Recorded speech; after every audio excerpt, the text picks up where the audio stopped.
بسم اللہ الرحمن الرحیم۔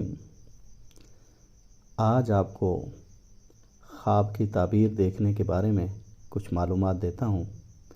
ہر بندہ ہی خواب دیکھتا ہے اور پھر اس کی تعبیر کے لیے متلاشی ہوتا ہے۔ یہ حقیقت ہے کہ خواب کے ذریعے انسان کو پہلے کسی بھی چیز کے بارے میں اللہ تعالیٰ کی طرف سے مطلع کر دیا جاتا ہے۔ اب یہ خواب دیکھنے والے پر منحصر ہے کہ وہ تعبیر کس قسم کے بندے سے لیتا ہے۔ عمومی طور پر خواب کی جو تعبیر پہلے لی جاتی ہے اس کے بارے میں کہا جاتا ہے کہ وہی ہوتی ہے۔ اس لیے خواب کی تعبیر کے معاملے میں محتاط رہیں، یعنی کسی ایکسپرٹ بندے سے پوچھیں، کسی نیک بندے کی خدمت حاصل کریں۔ ہر بندے کو اپنا خواب مت بتائیں اور نہ ہی تعبیر پوچھنے کی کوشش کریں۔ آج جو آپ کو عمل بتایا جائے گا اس کے ذریعے آپ میں یہ خاصیت پیدا ہو جائے گی کہ آپ اپنی خواب کی تعبیر خود سے حاصل کر سکتے ہیں۔ اس عمل کے ساتھ آپ استخارہ بھی کر سکتے ہیں۔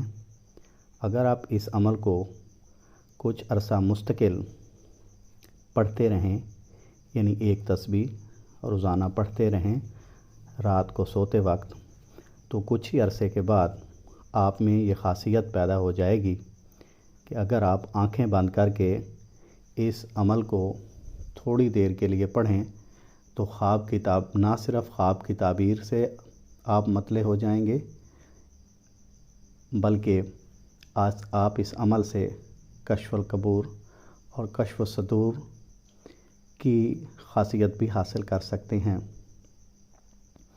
یہ عمل خواب کی تعبیر کے لیے باکمال ہے۔ اس کے علاوہ آپ اسے استخارے کے عمل کے لیے بھی استعمال کر سکتے ہیں۔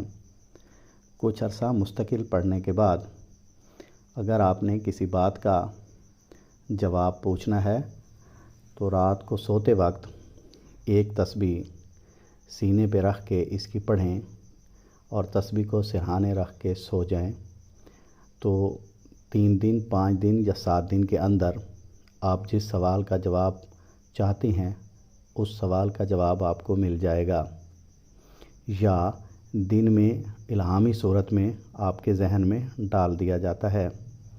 یہ ایک لاجواب عمل ہے جس کو حاصل کرنے کے بعد آپ کو کسی کی ضرورت محسوس نہیں ہوگی۔ اس عمل کو باقاعدہ پڑھیں اور روزانہ ایک تسبیح یا کم از کم 11 بار رات کو سوتے وقت ضرور پڑھیں۔ طالب علموں کے لیے لاجواب چیز ہے۔ اگر طالب علم اس کو باقاعدہ پڑھیں تو امتحانات کے قریب ہو سکتا ہے انہیں کچھ گائیڈ لائن بھی مل جائیں۔ اب اس عمل کو بتاتا ہوں۔ یہ عمل یہ ہے، اور عمل یہ ہے: یا علیم و علمنی، یا خبیر و اخبرنی، یا وہاب و ابلی من اسرار الدنیا والآخرہ۔ ٹائٹل پیج پہ بھی اس کو لکھ دیا گیا ہے۔ اس دعا کو اور عمل کو یاد کریں اور انشاءاللہ اس سے فائدہ اٹھائیں گے۔